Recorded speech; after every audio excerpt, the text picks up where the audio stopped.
Hi, everybody. Welcome back. Sports Card Connections. Our second installment of the Topps Rookie All Star Series features the 1972 team, which, of course, is reflected on the 1973 cards.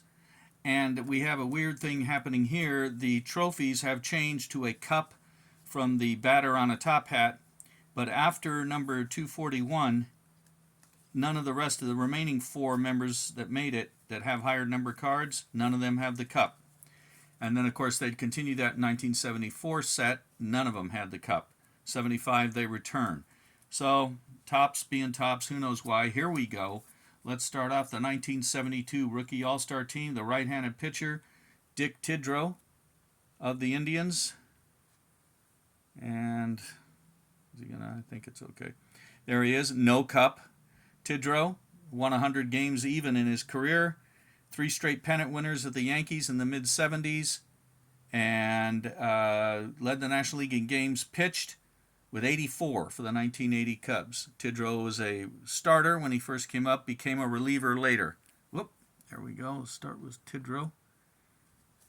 Next, Jon Matlack of the Mets, the left-handed pitcher. Matlack was the National League Rookie of the Year, a 3-time All-Star, won 125, lost 126. And he was 15-10 as a rookie. 4 shutouts for the Mets. Played up through 1983, Mets and Rangers. And, of course, was in the World Series this year in 73 with the Mets. The catcher, future Hall of Famer Carlton Fisk. Come on. Come on. There we go. Fisk had actually first come up with the Red Sox in 69, but he was still qualified as a rookie in 72 and went on to hit 269 with 376 homers. That's second all-time for a catcher. Caught 2,226 games. That's second all-time to Ivan Rodriguez. Mike Piazza has the most home runs for a catcher. Of course, Hall of Famer, 11-time All-Star. Everyone thinks of him as a Red Sox player. Well, he spent 11 years in Boston, but he spent 13 years with the White Sox, playing 24 years in the major leagues. One of the all-time greats, and made that rookie all-star team. Also one of the legendary tough guys of his era. You didn't mess with Fisk behind the plate. For Boston, at first base, Tom Hutton. Hutton had been a bat boy for the Dodgers as a kid in L.A., and first actually made it to the Dodgers in 1966 as a 20-year-old, played a handful of games. Again in 69, played a few games for the Dodgers. Ended up going to the Phillies organization. And in 72, he finally stuck in the major leagues with the Phillies. 248 lifetime, 22 homers, definitely a singles hitter. Became an announcer later, and of course here's no trophy on the card either for Hutton. Nice picture taken at Veterans Stadium in Philadelphia. At second base, Jack Brohammer of the Indians. I think that picture's awful. But anyways, there's Brohammer. Most of his career a utility man.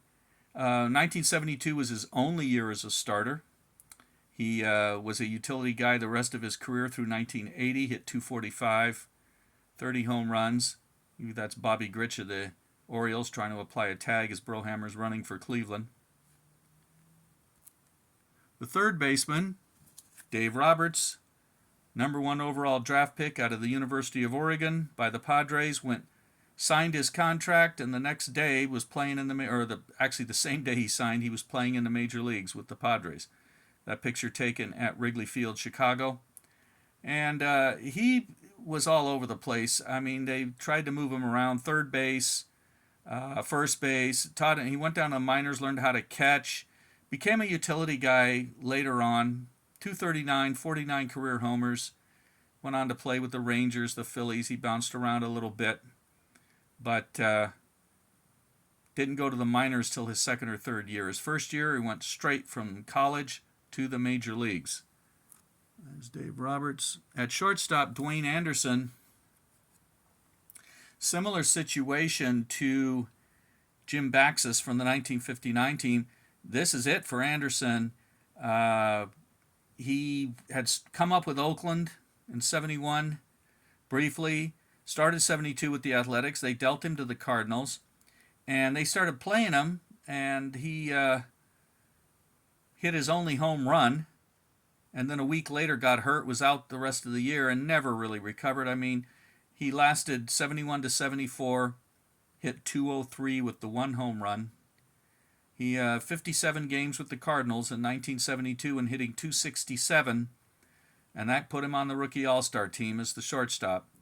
But he would go to the Padres in '74, and he'd only hit 121. And then to Cleveland, he went 1 for 3 in 2 games, and that was the end of his major league career. But he had that one moment where he had that stretch with the Cardinals. They traded Dal Maxfield to Oakland, installed him as shortstop till he got hurt, and he made the rookie All-Star team. This is his last card. He's not on a card in '74. The outfielders, Don Baylor of the Orioles, the opposite of Anderson, He played 19 years, hit 338 home runs, 1,276 RBIs. He's fourth in hit by pitches, 9 times led the league in hit by pitches, 2,100 hits, 285 stolen bases, played on 2 world champions, 1979 American League Most Valuable Player. And he has a weird one. He only drove in 100 runs or more once in a year. And that was when he led the American League with 139 for the Angels to win the MVP. 1995 National League Manager of the Year. He was the Colorado Rockies' first manager. And yet he only made 1 All-Star team. I don't know what else he was supposed to do. Buddy Bell. Yes, he broke in as an outfielder.